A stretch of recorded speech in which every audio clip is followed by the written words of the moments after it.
Non, c'est bon, je vois, je peux. C'est bon, parfait. Très, très bien. Donc, merci beaucoup pour cette invitation. Écoutez, c'est magnifique de pouvoir perpétuer, malgré la période, ces réunions, ces possibilités de pouvoir enseigner la Torah un peu partout dans le monde. Donc, ça, c'est un petit peu la partie magnifique que l'on peut retenir de ce Covid, parce qu'il n'y a pas eu que des parties magnifiques. Alors, lorsque j'ai été sollicité, on m'a demandé de trouver un thème. Et je me suis dit que c'était intéressant de tout simplement revisiter la notion de prière. Je m'explique, on a été énormément sollicité pour nous-mêmes et évidemment pour le clan Israël pour prier durant ces périodes. Alors, ça a été une période tout à fait particulière, mais finalement, la prière, elle encadre la vie d'un juif, et pas que d'un juif, dira Rav Wolbe, de tout être humain. Il y a en permanence un rapport qu'on a avec Hachem de prier Hachem, de supplier Hachem. Le Rav Berkovitch, très très grand maître du début du XXe siècle, faisait la remarque suivante, pourquoi je disais qu'en fait la notion de prière n'est pas qu'une notion juive, dans la mesure où il explique ce phénomène assez étrange que l'on peut rencontrer un peu partout, c'est lorsque l'individu se trouve en haut d'une échelle et que l'échelle se met à vaciller un tout petit peu. La personne commence à perdre un peu l'équilibre et si elle vacille beaucoup, cette échelle, d'un coup, la personne va se mettre à crier parce qu'il sent qu'il tombe.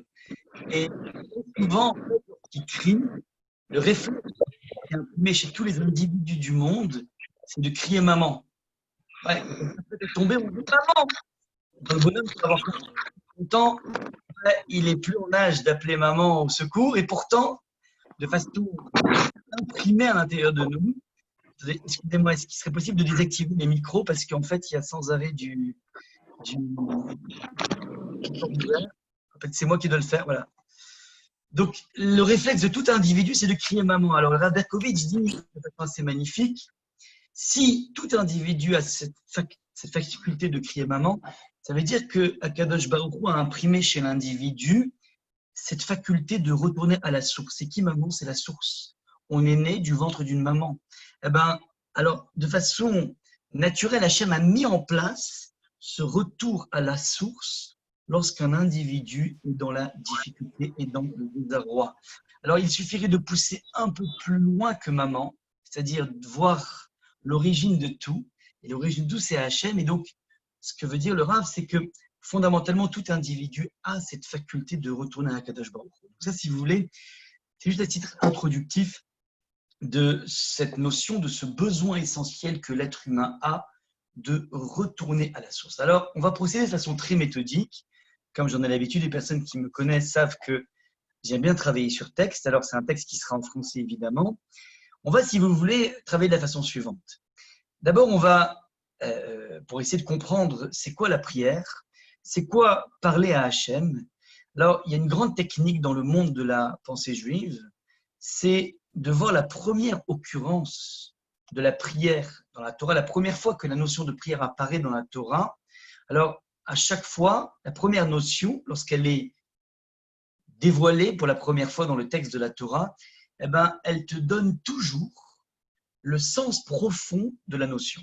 Ouais, ça veut dire que si on veut réfléchir sur la définition des choses, eh ben, le meilleur des dictionnaires, ce sont les premiers mots de la paracha de Bereshit. Chaque mot qui apparaît est sa première occurrence, et c'est là qu'il trouve toute sa densité de définition.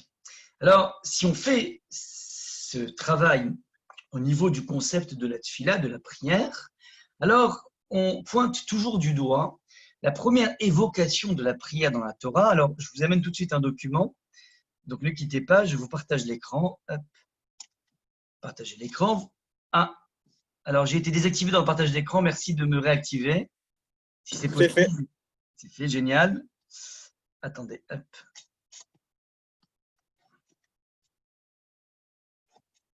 Hop. Voilà, partager. Document. Stockage sur l'appareil. Donc, juste, ce sont les voilà, download. Et là, on va trouver tranquillement. Voilà.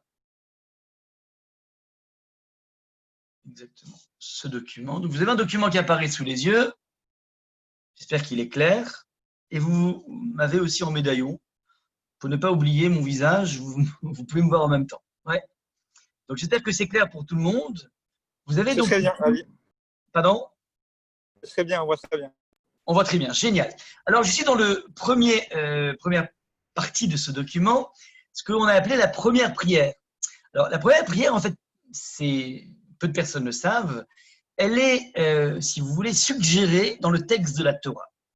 Je vous rappelle donc, une fois que Hachem a présenté un petit peu toutes les étapes de la création, premier jour, deuxième jour, la lumière, deuxième jour, troisième jour, apparition de la nature, quatrième jour, les astres, le soleil, les étoiles, cinquième jour, les animaux, sixième jour, the best, c'est l'homme.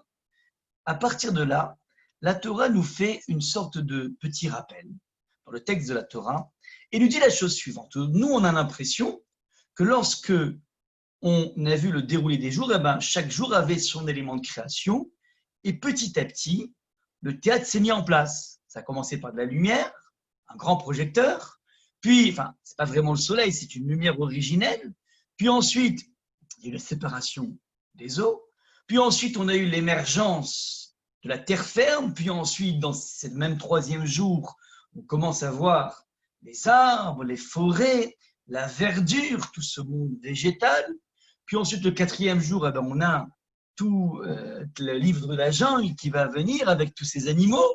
Puis le cinquième jour, on a, le quatrième jour, autant pour moi, les astres, le cinquième jour, les animaux.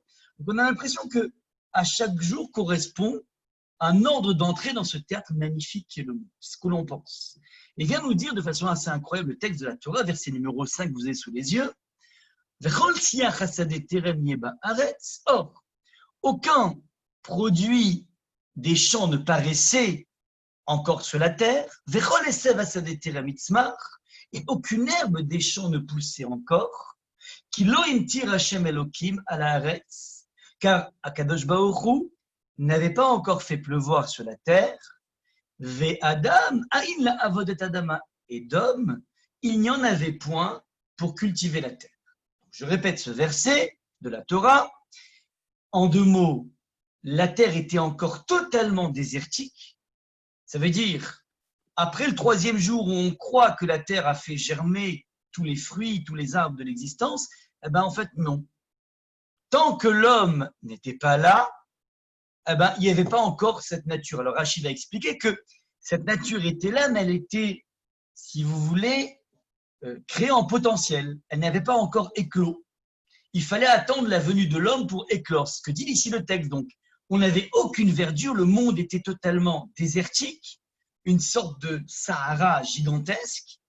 Et pourquoi, nous dit le texte, regardez ce qui est marqué en violet, je vous l'ai surligné avec le stabilo violet, qui l'oimtir, Hachem Elohim, car Hachem n'avait pas encore fait pleuvoir, évidemment.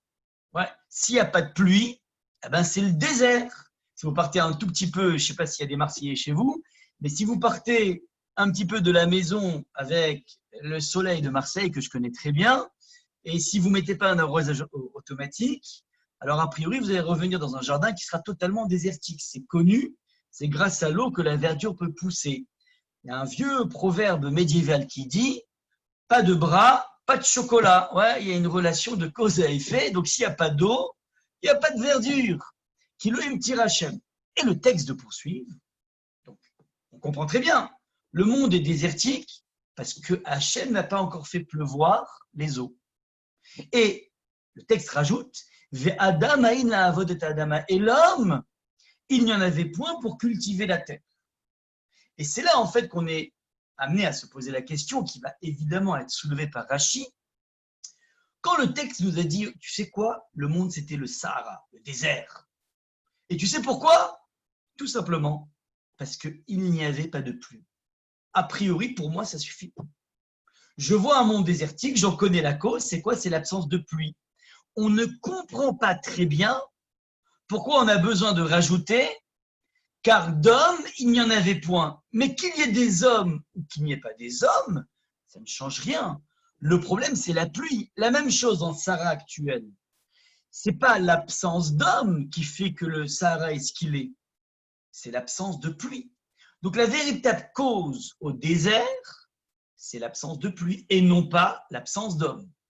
Et donc on a ce qu'on appelle ici dans le verset, j'espère que vous me suivez, une sorte de petit bug logique. Le verset dit, la terre était désertique parce qu'il n'y a pas de pluie. Jusque-là, tout va bien. Et d'hommes, et des hommes, il n'y en avait pas non plus. Mais qu'il y en ait, qu'il n'y en ait pas, ça ne change rien. Donc on a du mal à saisir exactement la logique de ce verset. Et grâce à Dieu, au Hachem, l'histoire nous a amené le grand Rashi, qui est né en 1040 et qui est niftar en 1105. Enfin, il est niftar. Il n'est pas du tout niftar, Rashi, puisqu'il est en permanence présent. On passe notre vie, lorsqu'on côtoie un texte de la Torah écrite ou un texte de la Torah orale, à systématiquement avoir recours à Rashi, qui lui va soulever cette aspérité du texte. Il va donc essayer de nous répondre à cette question. On ne comprend pas pourquoi, à un phénomène de désert, la Torah amène deux causes. Un, l'absence de pluie, deux, l'absence d'homme. L'absence de pluie aurait été suffisamment probante, suffisamment éclairante pour expliquer ceci. Et donc c'est là qu'intervient Rashi dans sa grandeur qui dit la chose suivante. Regardez, alors Rashi c'est magnifique. Et quelle est la raison pour laquelle Hachem n'a pas fait pleuvoir? Parce que d'hommes, il n'y en avait pas pour travailler la terre. Il n'y avait donc personne qui pût apprécier les bienfaits des pluies. Je marque une pause. Donc Rashi nous dit en fin de compte, pour essayer de résoudre notre problème, c'est le suivant. Il n'y a pas de verdure parce qu'il n'y a pas de pluie. Et continue Rashi, et tu sais pourquoi il n'y a pas de pluie? Parce qu'il n'y a pas d'homme. On n'est pas dans un système simple d'implication A implique B. On est dans un système un petit peu plus sophistiqué. C'est A implique B implique C. C'est-à-dire, l'homme, il n'y en a pas, il n'y a pas d'homme. Donc, il n'y a pas de pluie. Donc, il n'y a pas de verdure. Quel rapport y a-t-il entre eux? Il n'y a pas d'homme, donc il n'y a pas de pluie. Réponse de Rashi, c'est magnifique. Lorsque l'homme est arrivé, donc on est le 6e jour, le 3e jour, la nature était prête à germer, était prête à éclore, mais elle l'attendait. Elle ne pouvait pas éclore. Lorsque l'homme est arrivé le 6e jour, il a reconnu que les pluies étaient nécessaires au monde. Il a donc prié pour elles et elles sont tombées. C'est alors que les arbres, les végétaux se sont mis à pousser. Donc, nous dit Rashi de façon absolument magnifique, il résout notre problème. Il n'y a pas de verdure, il n'y a pas d'arbres, il n'y a pas de forêt amazonienne, il n'y a rien de tout ça. Parce qu'il n'y a pas de pluie. Jusque-là, nous, on savait ça, c'est facile. Mais tu sais pourquoi il n'y a pas de pluie? Parce qu'il n'y a pas d'homme. Quel rapport? Parce que c'est l'homme qui connaît la vertu de l'eau qui implique la verdure. Et l'homme a dans les mains cette clé extraordinaire de prier pour que la pluie tombe. Il a cette connaissance, il sait qu'en fait, tout dépend de la prière. Ça veut dire que le moteur essentiel de la vie sur Terre, c'est la prise de conscience d'un homme qui va se mettre à prier, pour que la pluie tombe. Ça, c'est ce que dit Rashi, c'est le chidouche, c'est la nouveauté, le fondement absolument essentiel de la prière. Vous allez voir, en fait, j'ai marqué ici 3 points dans le document. Il y a ici quelque chose de révolutionnaire, c'est une véritable révolution de ce Rashi. Pourquoi? Parce que de façon générale, nous, on a tendance à aborder le monde de la prière de la façon suivante. J'ai un souci au niveau Chazé Shalom santé. Alors, pour pouvoir évacuer ce souci, sortir de ce problème, sortir de cette maladie, je prie Hachem. Ça veut dire, le but, c'est sortir de mon problème, la santé, la parnassa, les relations toxiques, l'absence de pêche. On a plein de... On peut avoir plein de problèmes, plein de zones de désarroi, plein de zones d'angoisse dans la vie. Et ça, c'est le problème. Et le moyen va être la tefila pour sortir du problème.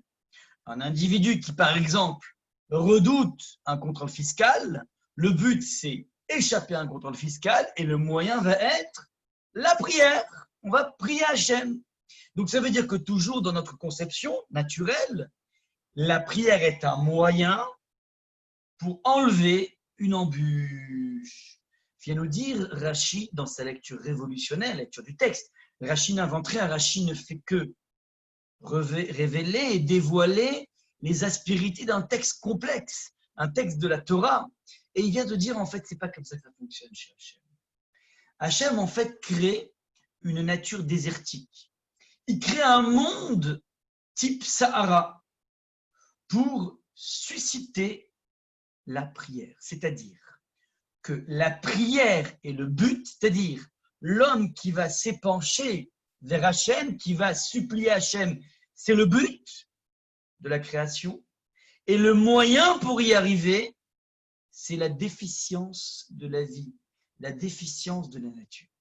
Ça, c'est ce schéma qui est amené ici par Rashi, qui est une véritable révolution. Encore une fois, on a inversé le moyen et la fin. Nous, on pense que la prière est un moyen pour arriver à une fin. Vient nous dire Rashi, non, tu n'as pas compris. La prière, c'est la fin, c'est le but. Et le moyen, c'est la difficulté. Si on dit ça, alors ça a énormément d'incidences. La première des incidences est que si dans la vie, j'arrive à tisser du lien avec Hachem, j'arrive à prier à Hachem indépendamment des soucis de l'existence, alors peut-être, et peut-être même fort à penser, que puisque je suis déjà arrivé au but qui est la communication avec Hachem, parler avec Hachem, alors je n'ai pas forcément besoin de passer par la case problème. Ça, c'est donc l'incidence première. Donc, je répète, si j'arrive, moi, dans mon quotidien, à tisser du lien avec Hachem, et on a au moins, pour les mesdames, une amida, au moins un moment de prier avec Hachem, et si on ne sait pas faire l'amida, ce n'est pas grave. On peut s'inspirer de nos grands-mères qui se levaient le matin et qui mettaient la main sur la mezouza, et elles s'adressaient à Hachem, que ce soit en arabe ou en yiddish, peu importe. Ça a une valeur, et ça a une valeur, d'après la Torah, d'une prière la prière qu'on demande, le minimum de la prière qu'on demande, au moins une fois par jour, ça a une valeur énorme, cette faculté de s'épancher auprès d'Hachem, et peu importe dans la langue qu'on le fait, en français, en arabe, en yiddish, en portugais, peu importe, Akadosh Baruch Hu est beaucoup plus fort que Google Traduction, je peux vous le garantir.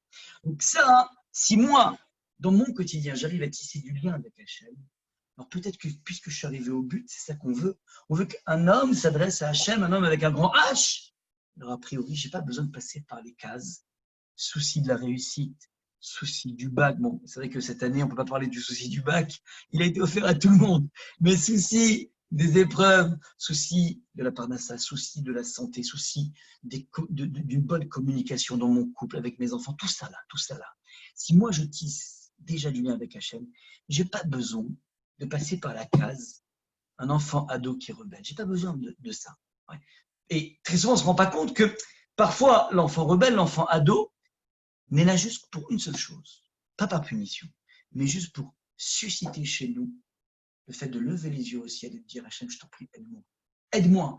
J'ai fait mon possible, j'essaie de parler avec lui, je t'en prie, aide-moi. On ne se rend pas compte à quel point il est tellement fondamental de prier pour les enfants. Le Chazon Ish écrit une lettre dans laquelle il dit l'essentiel de la réussite du chinour, de l'éducation, c'est les larmes qu'on verse. Les larmes qu'on verse. J'ai été de nombreuses années à Bnei-Brak et là-bas, j'avais côtoyé un très grand maître qui était Av Beddin du Beddin de Rav Nissim Karelitz. Ce Rav s'appelle Rav Yaakov Posen, un très très grand Dayan. Et j'ai été au collège donc avec un de ses enfants, il avait, je crois, il a 17 enfants, il y en aura tous des bijoux un après l'autre. Et donc, ce maître, ce Rav Yaakov Posen, j'avais un copain qui était très proche de lui, qui venait poser toutes ces questions, qui venait très souvent chez lui. Et il m'a raconté comme ça un truc absolument magnifique et qui doit nous engager à nous toutes et tous, oui. Il dit comme ça que c'est un dayan. Un dayan, c'est un bonhomme qui gère tout ce qui se passe dans la ville de Bnei-Brak, tous les soucis, toutes les litiges, toutes les choses. Une personne qui a une responsabilité colossale, qui a un devoir d'étude énorme, qui est extrêmement pris dans la vie. Et il a raconté que, mon ami a raconté que son fils disait que la veille de Kippour, il y a une habitude que le papa et la maman bénissent leur enfant. On fait une bracha à ses enfants pour qu'on puisse sortir tout simplement indemne de Kippour, ensuite puisse sortir tout simplement requinqué, totalement neuf de Kippour. Et c'est important d'avoir la bracha de son papa et de sa maman, c'est ultra important. Donc il y a une bracha qui est marquée dans le Kitsur Shulchan Aruch et que l'on fait Yiratzon, prie Hachem. Et le père adresse ça à son fils, le père et la mère adressent ça à leurs enfants. Alors, il nous dit, le Rav Posen en question, ce Rav, lui, toute la veille de Kippour, il passe dans la journée peut-être les 8 heures qui nous précèdent de Kippour. Donc, il se lève le matin, il fait cette fila, puis après, jusqu'à son entrée à la choule, il mange évidemment, mais il passe des heures et des heures à prier sur chacun des enfants. Il a 17 enfants, c'est vrai qu'il y en a beaucoup, mais ça veut dire s'il passe tellement de temps, c'est-à-dire qu'il doit passer facilement une demi-heure par enfant à prier. Et sur chaque enfant, il verse des larmes chaudes. Je parle de Rav Posen, un grand Dayan. Ça, si vous voulez, c'est l'illustration de l'individu qui est capable de pouvoir investir dans le monde de l'épanchement. Ça, c'est le but essentiel de l'existence. Donc, lui, la veille de Kippour, il n'est pas affairé à faire plein de choses, il a fait une seule chose, c'est à faire des prières pour ses enfants. Ça nous montre un petit peu le degré d'investissement dont parle Chazonish. C'est ça l'essentiel de la réussite, être capable de pouvoir pleurer pour ses enfants. Ce même Rav en question, au mariage de son fils, à la choupa de son fils, puisque je suis dans ce chapitre, c'est important aussi, son fils, donc le père, avait vu que l'enfant commençait un petit peu, alors, je vais dire avec des grands guillemets, à mal tourner. Mal tourner dans son contexte, ça veut dire que l'enfant était resté super frou, tout ce qu'on veut, mais il n'allait pas vraiment dans le chemin qui avait été tracé par son papa. Et donc pour lui, c'était déjà une certaine forme d'incartade pour le papa, et il a eu peur. Une fois que l'enfant, donc, il s'est marié, donc en tout cas, il était sur la roupa, le papa est venu voir son fils, il lui a dit, regarde, sache une chose, c'est qu'à l'époque où tu commençais un petit peu à ne pas tout à fait cadrer avec le modèle parental, sache une chose que j'ai fait pour toi sans jeûne. J'ai jeûné pour toi sans jeûne. C'est un bonhomme Rav Posen qui est ultra occupé, ultra sollicité, sur lequel repose toute la spiritualité de la ville de Bnei Brak, c'est pas peu dire. Et ce Rav en question est capable de pouvoir produire de lui-même ses efforts de faire des jeûnes. Donc voilà un petit peu juste une illustration évidemment extrême, mais c'est important de parfois visiter les extrêmes pour nous amener, non pas pour être découragé, au contraire pour essayer de dire, ben voilà, je vais essayer de mettre un peu plus là-dedans. Donc en tout cas, je veux dire par là, c'est que ce que nous dit ici Rachid, ce qui est fondamental, c'est que quand tu tisses du lien avec Hachem, tu n'as pas besoin de passer par les épreuves, tu n'as pas besoin de passer par les tensions, tu es déjà arrivé au but de l'existence. Voilà donc la première incidence. Deuxième chose, et c'est important, lorsque on a prié à Rosh Hashanah pour obtenir monts et merveilles, ne jamais oublier que même si Akadosh Baruch Hu nous a accordé tout notre cahier des charges, tout ce qu'on lui a demandé, toutes ces monts et merveilles, ne jamais oublier que c'est toujours avec une petite astérix. C'est accordé, c'est jugé, il l'aura avec astérix. L'astérix qui est sous réserve de prière. Parfois, on prie pour obtenir ce qu'on mérite déjà, pas pour obtenir ce qu'on n'a pas, mais pour obtenir ce qu'on mérite déjà. Ça veut dire que tout ce qui a déjà été prévu pour nous est aussi en potentiel. La vie ressemble à cette création du monde, notre vie ressemble à cette création du monde qui attend qu'une seule chose, que tout ce qui a été promis se déclenche par le biais de la prière. Dans le même ordre d'esprit, et je finirai dans cette première partie, à vous raconter une histoire personnelle lorsque je suis arrivé à l'Yeshiva en 1994, après mes études. Alors, je suis arrivé donc au mois d'août, ou pour le mois de Elul, et 15 jours après, ou une semaine après mon entrée à l'Yeshiva, chez l'Oneda, que Dieu préserve, il y a ces pourritures de Syriens qui ont capturé un enfant. Ils ont capturé un enfant juif, et c'était tellement grave, toutes les voies diplomatiques, les techniques qui sont utilisées d'habitude par le gouvernement israélien pour récupérer l'enfant ne marchaient pas. Donc, a été décidé dans le monde des yeshivot auquel j'appartenais, auquel j'étais, d'aller au Kotel pour prier, pour tout simplement que Akadosh Baruch Hu ramène cet enfant à ses parents. On était, je me rappelle, alors, on était pas moins de 600 000, Bachou Yeshiva, Kolelman, Avrechim, le monde entier est venu au Kotel. On était 600 000 à prier, 600 000. On s'est déplacé au Kotel pour prier, pour venir déchirer les cieux pour supplier Hachem avec le chauffard. C'était un moment absolument incroyable. Bilan des courses, au bout du compte, l'enfant n'a pas été rendu. Alors, ça, c'est ce qui s'est passé. Et le journal Yediot Aharonot, qui n'est pas un journal particulièrement pro-religieux, si je puis me permettre de parler de la sorte, a interviewé le papa de l'enfant. Et il lui a dit, il a posé des questions, et j'imagine que c'est la question qui brûle à toutes les lèvres, à toutes les oreilles des gens qui nous écoutent. La question est la suivante, extrêmement brutale. Monsieur le père de l'enfant, il y a eu 600 000 personnes qui sont venues prier, et au bout du compte, cette prière n'ont servi à rien, puisque l'enfant n'a pas été ramené. À ce moment-là, le papa, qui a été interviewé, a répondu de la façon suivante. Il a dit, je vais vous raconter mon histoire personnelle. Mon histoire personnelle est la suivante. Quand j'étais à la yeshiva, petit à petit, j'ai vu tous mes copains qui commençaient à se marier un après l'autre. Et moi, je priais et ça ne venait pas. Et je priais et ça ne venait pas. Et je priais et ça ne venait pas. Et puis, un jour, à force de prier, Akash Baruch Hu, il m'a répondu. Et il m'a dit, tu sais quoi? Voilà, je t'envoie ton épouse. Et je me suis marié. Et j'étais heureux. Baruch Hashem, j'étais finalement le dernier élève à se marier. Et enfin, je faisais partie de ceux qui étaient mariés. Baruch Hashem, merci mon Dieu. Une fois qu'on s'est marié, évidemment, ce qu'on voulait, c'est construire une maison. Pouvoir écrire une histoire à 2, à 3, à 4, 10, 20, 30. Commencer à écrire notre propre saga. Et puis on a prié et ça ne venait pas.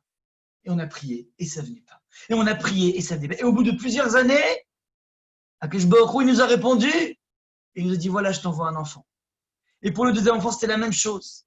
On a prié et ça ne venait pas. On a prié et ça ne venait pas. Et puis au bout d'un moment, Hachem nous répond et nous dit, tiens, voilà, je t'envoie encore un enfant et encore un enfant. Et voilà que un de nos enfants a été rapté par ces pourritures humaines. Et on a aussi prié. Et il ne venait pas. On a prié et il ne venait pas. Et encore une fois, Hachem, il nous a répondu. Et il nous a dit, non, je le garde. Ça, c'est la réponse du Père. Encore une fois, personne ne pourrait juger, personne ne pourrait dire la même chose. Je ne fais que transporter ce qu'il a dit. C'est-à-dire qu'il nous apprend quelque chose d'extraordinaire, ce bonhomme. Il nous apprend la chose suivante, qu'une prière est toujours répondue. Mais ce n'est pas toujours oui. Ce n'est pas toujours dans le sens que tu voulais. Jusqu'à présent, il a toujours dit oui. Et là, il a dit non. Ça, c'est la première réponse qu'a amené ce père à cette question que l'on pourrait qualifier presque d'effrontée du journaliste. Et la deuxième réponse qu'il a dite, et qui est aussi une réponse merveilleuse. On ne connaît pas l'impact de ces 600 000 personnes qui ont prié avec des télim, en veux-tu, en voilà, cette épaisseur, cette sédimentation de prière qui a peut-être sauvé d'autres enfants, d'autres personnes, qui nous a permis peut-être d'échapper à une foultitude de pigouïms, d'attentats en Israël et partout dans le monde. Donc on ne se rend pas compte à quel point cette épaisseur de prière peut avoir un impact incroyable. Donc voilà, si vous voulez, l'incidence essentielle de cette définition merveilleuse de Rashi, qui ne fait que révéler l'aspérité du texte. Effectivement, la prière est un but en soi et la difficulté n'est qu'un moyen. Une fois qu'on a bien compris ce yesod, ce fondement, alors on peut maintenant essayer d'explorer les 10 façons de s'adresser à Hachem. Alors, je vais amener ici donc un verset qui concerne non pas la paracha de cette semaine, mais la paracha post-Tisha B'Av de la semaine prochaine, la paracha de Vaïtran. Vous n'êtes pas sans savoir que nous ouvrons un nouveau livre, ce Shabbat, le livre de Devarim.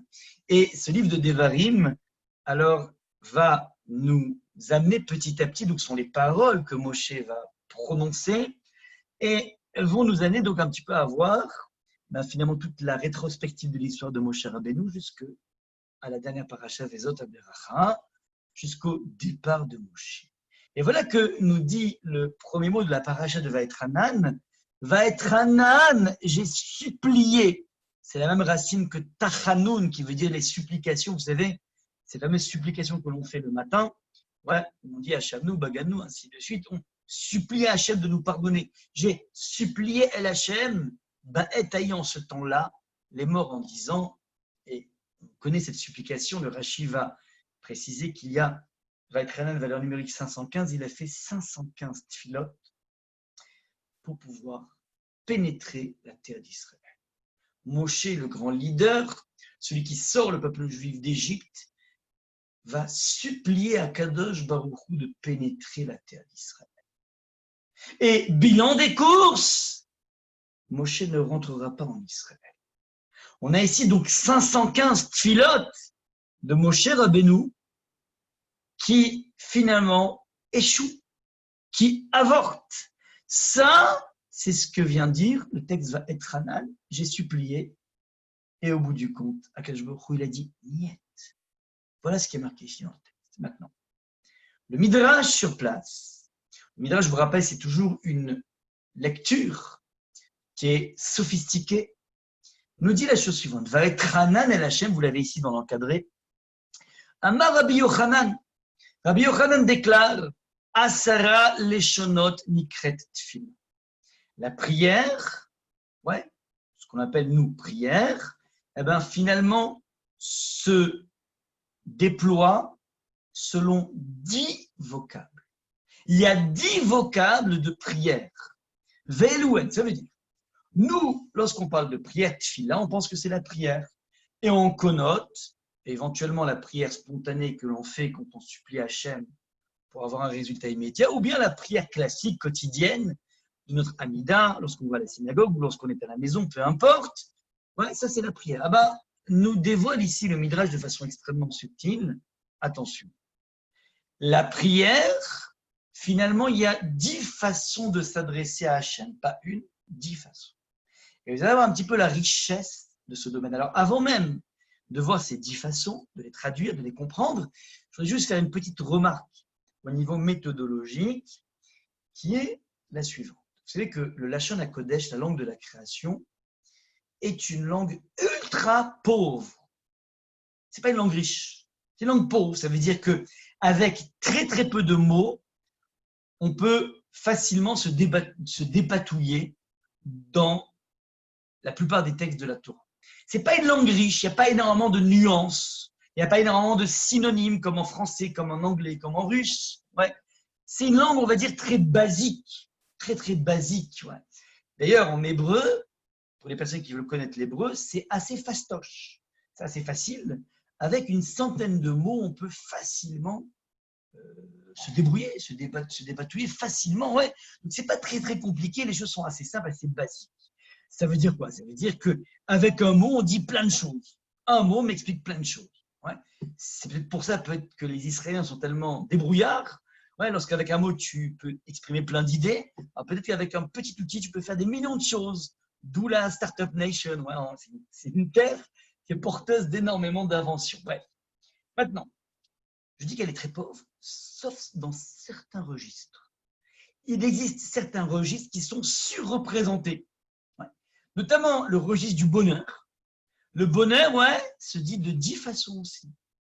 Gila, Ditsa, Rina, Chedva, Gila, ouais, Simcha, Sasson. On a 10 vocables, vous n'avez qu'à regarder les Shah Brachot.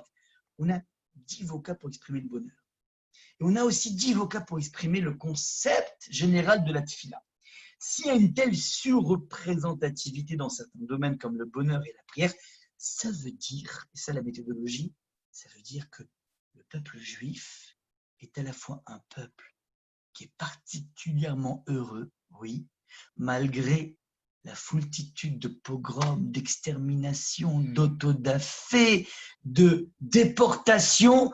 On est un peuple qui sait être heureux, qui sait chanter la joie, le sasson, le simcha, la gila, le chedva, tout ça, toutes ces allégresses. On est un peuple profondément heureux malgré tout le parcours tellement tortueux que le monde nous a imposé.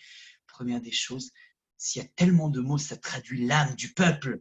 On est un peuple heureux. Deuxième chose, s'il y a tellement de mots pour exprimer la prière, ça veut dire qu'on est un peuple de gens qui sait s'adresser à Hachem. Nous savons parler à Hachem, on sait parler à Hachem par 10 canaux différents. Alors, on va aller voir ces 10 canaux. Nous dit le texte, et faites attention. Encore une fois, un point de méthodologie. Le Midrash va nous donner donc cette liste des 10 vocables de la tfila. Il nous dit cette liste au moment où on a une tfila, la tfila de Moshe, qui est l'archétype même de la tfila que nous connaissons, qui est la première des tfilas, qui est supplier Hachem pour obtenir quelque chose. Je veux avoir mon bac, je veux réussir mon couple, je veux réussir mon éducation, je veux avoir de l'argent, je veux réussir mes études, je veux échapper au Covid. Ouais, c'est la prière typique que nous connaissons, c'est moyen pour obtenir une fin. Moshe Rabbeinu utilise la prière pour atteindre la terre d'Israël. Ouais, donc c'est le moyen pour obtenir le but. Donc précisément dans cet archétype de la tfila, vient nous dire le texte, attention, la tfila est beaucoup plus large que ça. On va élargir le spectre de façon grandiose. Regardez ce qu'il y a. Il y a 10 vocables, nous dit Rabbi Yochanan. Shav'a, qui s'appelle la plainte. Tsa'aka, qui s'appelle le cri. Na'aka, qui s'appelle le soupir. Rina, qui s'appelle le chant. B'gia, qui s'appelle l'atteinte. Bitsur, qui s'appelle la détresse de l'étroitesse. Kriya, qui s'appelle l'appel. Nipoul, qui s'appelle la chute. Piloul, qui s'appelle l'introspection. Et Tachanun va être Hanan, qui s'appelle la supplication, le dernier. Donc, le Midrash vient nous dire, attention, ne te méprends pas à croire que la prière se cantonne à la supplication pour obtenir quelque chose. La prière, c'est beaucoup plus large que ça. Et ça commence par la plainte. La plainte, ça veut dire, c'est le moment où j'en ai marre, j'en ai ras-le-bol. Et paradoxalement, on ne trouve pas forcément les mots pour s'exprimer dans une plainte. On se plaint et puis c'est tout, mais on n'a pas l'habitude, on n'a pas, si vous voulez, le réflexe, et c'est dommage, d'utiliser ce moment de plainte dans lequel, j'en ai marre, tout va pas. Il n'y a rien qui va, on va dire. Tu sais quoi, s'il n'y a rien qui va, peut-être c'est le moment de le dire à Hachem. Tu sais quoi, Hachem, il n'y a rien qui va. Au te plaindre de pester dans ton entourage, je te propose, dit le Midrash, de venir dire à Hachem, j'en ai marre, j'en peux plus, il fait chaud, ouais. J'en ai marre, j'en ai ras-le-bol. Tu sais quoi, dit le Hachem, c'est une forme de prière. Deuxième possibilité, tsaraka. Le tsaraka, c'est un cri. Un cri là, j'ai même pas la force de dire j'en peux plus. C'est je crie et je ne sais même pas conjuguer des mots tellement ça fait mal. Tu sais quoi, le cri dans la vie, tu n'aurais pas pu penser ça. C'est aussi une prière. Toi, tu croyais que la prière, c'est prendre ton patach Eliaou et faire la Hamida avec le minyan dans la choule à côté de tes copains. Tu sais quoi? Il y a des moments où tu cries, à ce moment-là, pense à Hachem. Pense pas que à la situation crisante. Pense tout simplement à dire Hachem, tu vois, je crie, j'en peux plus parce que j'en peux plus. Je crie comme un kiaï dans le monde des arts martiaux. Le kiaï, c'est une sorte d'arme qui permet de terroriser l'adversaire qui est en face de nous. On apprenait ça aux arts martiaux. On crie de façon très forte. Tu sais quoi, le kiaï, tu le diriges vers Hachem directement, pas pour combattre avec lui. Mais pour lui dire, je t'en prie Hachem, aide-moi. Troisième aspect, on a dit Naka, le soupir. Le soupir, c'est magnifique. Le soupir, c'est le moment où tu n'as même pas la force de crier, tu n'as même pas la force de te plaindre en conjuguant des mots avec des syllabes. Le soupir, c'est... Je donne toujours cette image du soupir. Les Marseillais ne connaissent pas forcément ça, mais on a, nous, à Paris, le concept du RER. Le RER, c'est... des fois, alors c'est vrai que ça s'est un peu calmé avec le Covid, mais normalement à l'époque, lorsqu'il y avait affluence dans le RER A par exemple, on est les uns sur les autres comme des sardines de Marseille, on est les uns sur les autres, et puis on est là comme ça, ça s'accrocher, on n'en peut plus, on est fatigué de la journée. Alors certains appellent ça les transpires en commun, tellement c'est insupportable. Maintenant tu es là, tu es en train de soupirer, tu sais quoi? Tu soupires essaie de convertir l'essai par la Hachem. Il peut t'entendre dans ton souvenir, te dire, mais non, mais il faut que j'attende d'être bien dans ma peau, je sors de ma douche, je suis tout frais, tout parfumé, je viens m'adresser à Hachem, je prends mon magnifique patar. Non, tu sais quoi? Il y a d'autres moments pour s'adresser à Hachem. Ces moments sont aussi des moments que tu peux convertir dans un rapport à lui. Autre point, le chant. Parfois, on est bien dans notre peau. On se lève le matin, on a la pêche. N'oublie pas de connecter avec Hachem en disant, tu sais quoi, Hachem, je suis content. Ouais. Dis-le en chantant. Ça, c'est aussi une des façons de s'adresser à Hachem.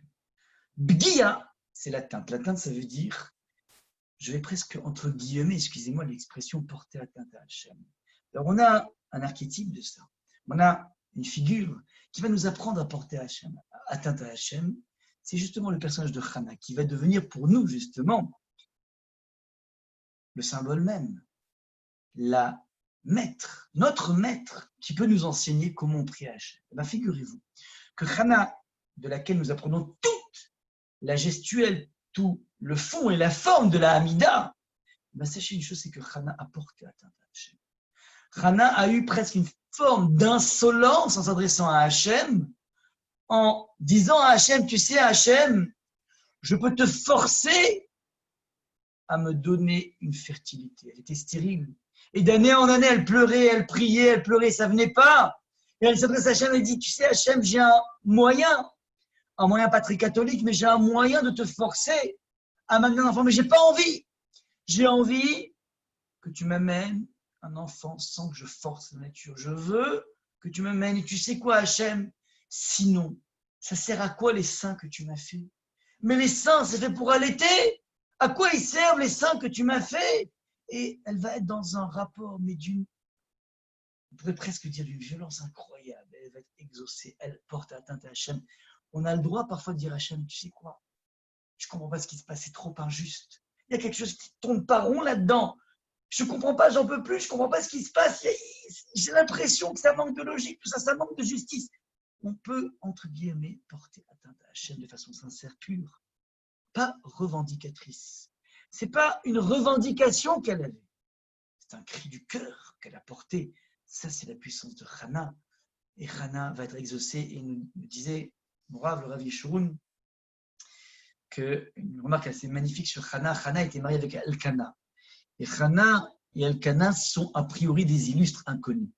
Ce ne sont pas des maillons forts de la transmission du peuple juif. C'est-à-dire que Abraham, Yitzhak et Yaakov étaient tous les trois mariés à 4 femmes stériles. Sarah était stérile, Rivka était stérile, Rachel était stérile et Léa était stérile. Ça commence bien pour construire le peuple juif. Mais on imagine bien que, étant donné que Abraham, Yitzhak et Yaakov sont des maillons forts de l'histoire juive, il faut que tôt ou tard, Akadosh Baruch Hu opère un miracle et donne une fertilité à ces femmes. Sinon, il n'y a plus d'histoire juive. Cet embryon d'histoire juive va à jamais disparaître. On ne peut pas se permettre ce luxe. L'histoire juive doit tôt ou tard sécréter ce miracle. Et donc, que Sarah est un miracle, on pourrait dire presque normal. Rivka, pareil, Rachel et Léa, finger in the nose, doigt dans le nez, a priori. Difficile, certes, mais il faut que tôt ou tard, que je vous provoque ce miracle. Mais Elkana et Hana sont des illustres inconnus. Que Hana et Elkana aient un enfant ou pas, ça ne changera pas la physionomie du peuple juif. Parce que le peuple juif existe. Et si elle n'a pas d'enfant, elle fera partie, malheureusement, de la foultitude de femmes qui n'ont pas eu la chance d'avoir des enfants. Ouais. Et donc, en d'autres termes, ce n'était pas un maillon fort de l'histoire juive. Et malgré cela, la puissance de sa prière a fait que c'est devenu une référence ultime.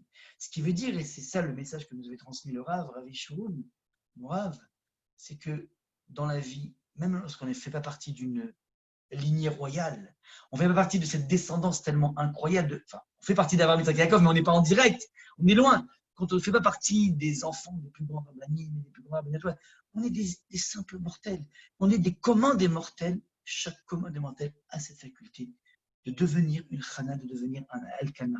Ça, c'est la puissance de Hana. Donc Hana est venue nous apprendre ceci. Elle porte, entre guillemets, atteinte à Hachem. On a dit, Bitsou vient de la racine tsar qui veut dire étroitesse. lorsque dans la vie, tu te sens étriqué, tellement étriqué, que tu te dis, et j'ai très souvent des élèves qui me disent, mais j'ai plus la force de prier, j'y crois plus. Je suis tellement étriqué, je suis tellement bloqué que j'ai l'impression que ça ne sert plus à rien. Ce sont paradoxalement les moments les plus fertiles en termes de prière. Le Rav Pinkus, duquel je m'inspire ici, il a écrit donc tout simplement un livre qui s'appelle Sharim Batfila, que mon épouse, enfin, c'était un des maîtres de mon épouse, le Rav Pinkus Alav Shalom. C'est mon épouse qui m'avait poussé à lire ce livre et il était tellement beau qu'en fait j'en ai fait une série de cours, tellement il est magnifique. Alors ce Rav Pinkus donc explique, il reprend ce midrash donc, que je viens de vous citer ici et il va faire un article. Il va faire un chapitre sur chacun de ces 10 vocales et expliquer comment on retrouve ça. Alors, de mémoire, ce maître va dire la chose suivante. L'étroitesse, ouais, c'est un petit peu comme si vous avez dans votre jardin, vous creusez encore dans votre jardin, vous creusez et puis on vous dit qu'il y a un trésor dans le jardin. Ouais, un peu comme un Mavdil l'avare qui va creuser pour trouver sa cassette. Alors vous creusez dans le jardin et vous commencez à creuser, vous enlevez la pelouse, c'est encore très meuble, ouais. Vous creusez, c'est encore très meuble, plein de terre qui sort, plein de terre qui sort, plein de terre. C'est assez facile, avec une petite pelle, ça va. Puis d'un coup, vous arrivez à quelque chose de très dur, de très compact. À ce moment-là, tu dis, oh là là, c'est compact, c'est dur, ça y est, je m'arrête. Et l'observateur de l'extérieur va dire, mais justement, si c'est compact, ça veut dire peut-être que justement, c'est là que se situe le trésor. C'est là qu'est enfoui le trésor, et donc on l'a mis pas à même la terre, évidemment, on l'a mis dans un bloc de béton. Et c'est peut-être le moment où c'est de plus en plus dur, que c'est révélateur, que c'est là qu'il faut frapper, c'est là qu'il faut prendre ton marteau et taper. Et c'est peut-être là que tu vas trouver tout tes louis d'or. C'est un petit peu comme ça que fonctionne la fille-là. Parfois tu pries, ça va, c'est bien, truc, j'ai un objectif, je suis ça. Et puis d'un moment, t'en peux plus, t'es gavé, ça sert à rien de prier. J'en peux plus. Tu sais quoi, c'est le moment où c'est dur. C'est peut-être à ce moment-là où il manque un petit coup de marteau. Et c'est là que les choses vont s'ouvrir. C'est un petit peu ça l'idée de l'étroitesse.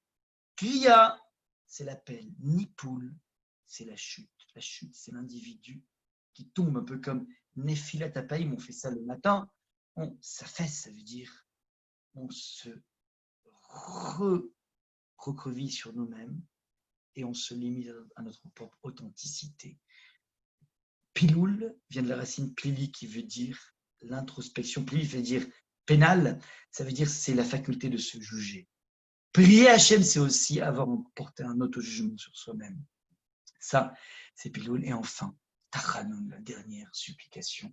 C'est ce que l'on connaît très facilement. Prier Hachem, supplier Hachem. Il y avait, pour une petite histoire, durant la guerre des 6 jours, il y avait un pilote de chasse qui n'était pas du tout religieux. Et d'un coup, il s'est retrouvé entouré de 4 avions syriens, 4 chasseurs syriens. C'est un pilote de chasse. Et autant dire que ses chances de s'en sortir étaient nulles. À ce moment-là, il a eu ce cri dont on a parlé en introduction, presque naturel, de supplier Hachem. Il a dit, Hachem, je t'en supplie. Si tu me sauves, je fais tchouva. Et il ne sait pas comment. Il s'en est sorti. Alors ça, c'est le Tachanoun. C'est le Tachanoun. Regardez comment c'est magnifique dans ce Midrash. Le Midrash est venu t'ouvrir un petit peu le monde des prières, qui ne se cantonne pas juste à on va prier pour que tel malade s'en sorte. Il n'y a pas que ça. Il y a d'autres choses, il y a d'autres domaines, il y a d'autres états d'âme, il y a d'autres moments durant lesquels tu soupires et tu peux convertir l'essai dans un rapport à Hachem. Je donne une dernière histoire qui est amenée encore une fois par le Rav Pinkus, qui concerne le Birkat Shmuel, le Rav Shmuel Berkovitch que j'ai cité en début de cours. Et il raconte la chose suivante, que lorsqu'il avait 8 ans, ce maître, ce futur très très grand maître, élève du Rav Chaim de Brisk, alors Rabbi Shmuel, lorsqu'il avait 8 ans, un jour il a fait une bêtise. Il a reçu une claque de son père, une baigne. Ouais. Et juste après la baigne, le papa observe l'enfant qui se met à faire sa prière de mincha, la prière de l'après-midi. Une fois que l'enfant a fini, il va voir son fils, il lui dit, écoute chéri, c'est bizarre, d'habitude tu fais mincha beaucoup plus tard dans l'après-midi, pourquoi tu l'as fait comme ça au début d'après-midi? Tu peux le faire, mais ce n'est pas ton habitude. Et l'enfant de 8 ans de répondre à son père, écoute papa, je me suis senti tellement morveux de la claque que j'ai reçue. J'étais tellement mal dans ce qui s'est passé que je me suis dit, c'est dommage de ne pas en parler à Hachem. Alors, vous imaginez l'enfant prodige à 8 ans qui a tout pigé. Il a pigé qu'en fait, on ne prie pas Hachem juste parce qu'en fait, on veut obtenir mots et merveilles. On prie Hachem juste aussi pour exprimer ses sentiments. Et quels sentiments? Pas de gloire, mais se sentir bidon. Il s'est senti bidon, il s'est senti morveux. Il a dit, tu sais quoi, Hachem? J'ai envie de te dire, je me sens morveux d'avoir désobéi à mon père. J'ai reçu une baigne, ça m'a fait mal. Ah ben, tu sais quoi, j'ai envie de partager cette émotion. Alors voilà un petit peu ce que nous amène le monde magnifique des prières. Petite parenthèse, et ça va être le mot de la fin. On a parlé de Moshe Rabbeinu, qui ouvre ce livre magnifique de Devarim. Et ce livre, la dernière parole que Moshe va dire au béni Israël, c'est Ashrechem Israël. Vous avez de quoi être heureux, le peuple juif. C'est les derniers mots que le peuple juif va entendre de Moshe Rabbeinu, le message ultime. Vous êtes des gens heureux. Ce qui est extraordinaire, c'est que des siècles plus tard, il y a un maître, un génie, un géant, un roi, un berger, qui s'appelle David Amelech, le roi David. Le roi David va livrer à la postérité une seule œuvre essentielle, qui s'appelle les fameux Tehillim que tout le monde connaît.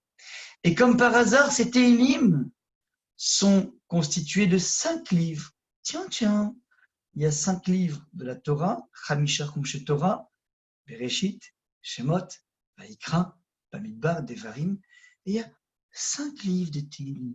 Tiens, c'est marrant. Et regardez comment c'est incroyable. Le point final de Moshe Rabbeinu, c'est Ashrechem Israël. Quels sont les premiers mots de David Amelech? C'est Ashrei Ha'ish, heureux l'homme. Le peuple juif est heureux, c'est les derniers mots du peuple de Moshe Rabbeinu. Et les premiers mots de David, c'est Ashrei Ha'ish, heureux l'homme. Sous-entendu, il y a ici une sorte de passage. Le Rav Mordechai Gifter va dire un truc absolument magnifique que j'ai lu, quelque chose de magnifique que j'ai lu récemment. Il dit que on pourrait résumer en disant que la Torah, dans son immensité, les 5 livres de la Torah, c'est la parole d'Akadosh Baruch Hu qui s'adresse à l'homme. Il s'adresse à l'homme avec des histoires, avec des commandements, avec des révélations. C'est le message incident d'Akadosh Baruch Hu vers l'homme. Et une fois que l'homme a digéré ce message de la Torah, alors David est venu écrire le message que l'homme adresse à Hachem. On a ici une sorte de sève qui se ferme, ou bien qui s'ouvre à toutes les émotions du monde. La Torah, c'est la parole d'Hachem vis-à-vis de l'homme. Mais une fois que l'homme a ingéré un petit peu de Torah, il a aussi des choses à dire à Hachem. Et David est venu nous livrer 150 Tehillim, 150 canaux de connexion avec Hachem, et me disait encore une fois, mon Rav, que chacun de ces Tehillim correspond à un état d'âme tout à fait particulier, qui est un état d'âme d'Akadosh Baruch Hu, un état d'âme de l'homme dans son rapport à Akadosh Baruch Hu. On a des foultitudes d'états d'âme, on en a vu 10 ici, 10 façons de s'adresser à Hachem. Sachez une chose, c'est qu'en fait, il y a au moins 150 états d'âme. Et le travail de l'étude des Tehillim que j'ai mis en place, j'ai mis un système d'étude des Tehillim. Alors, le travail dans les Tehillim, c'est essayer de comprendre dans quel état d'âme particulier David était pour qu'il entonne ces mots, pour qu'il entende ce chant, pour qu'il entende ce cri. Ça, c'est le travail essentiel à faire dans l'étude des Tehillim. Et c'est un petit peu ça qu'on met en place, mais en tout cas, ce qu'on peut garder en tête, et ce qui est absolument essentiel à garder en tête, c'est que quel que soit l'état d'âme dans lequel je me trouve, ne jamais oublier de convertir l'essai et de s'adresser à Hachem de la façon la plus belle possible. Voilà, je m'arrête là, on reste dans les clous. On avait promis 1 heure, on a eu 7 heures. S'il y a des questions, évidemment, je suis ouvert à toutes les questions. On peut réouvrir les micros ainsi que les caméras. N'hésitez pas. Et sinon, je souhaite bien attention que vous puissiez nous envoyer très rapidement Mashiach Tzidkenu et que ce Tisha B'Av, qu'on n'ait même pas à faire Tisha B'Av, et que si toutefois on est à faire Tisha B'Av, soit notre dernier Tisha B'Av et qu'il amène très rapidement le Mashiach Tzidkenu. Amen. Donc voilà, je laisse la ligne ouverte si vous voulez pour des questions. N'hésitez pas. Merci beaucoup, Rav. Je vais fermer le partage d'écran. Comment? Voilà, j'ai fermé le partage d'écran, donc voilà. N'hésitez pas. S'il y a des questions, je vais venir maintenant.